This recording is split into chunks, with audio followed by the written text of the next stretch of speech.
फूल तो कत से ले लिए मंदिर में से। मंदिर तोरा बाप का है मंदिर में तो जाकर फूल तो छोड़ ले मंदिर छोड़े कि नहीं छोड़े सकता है काट पकड़ के जा हट काट पकड़ है आज तो बदमाशी कर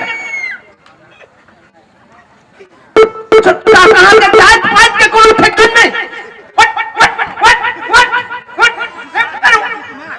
पंडित जी क्या मार चाह चंदन के मार मैंने भगवान के छोड़ दल के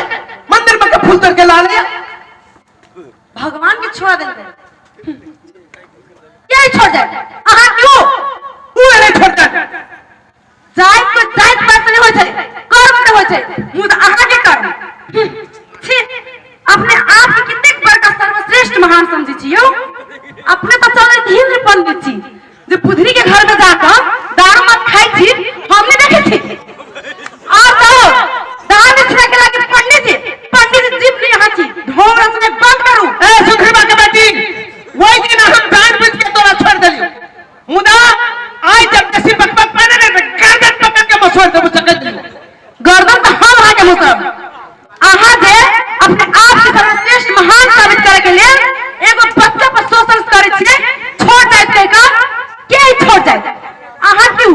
आहा तक कर्म यहन के छी कि आहा के कह लायक नहीं हवा मुदा उ छोड़ जाते आहा छी सबसे गिरल चंदन तू छोड़ जाके तो पीठ तो मार खा रहल छे लाठी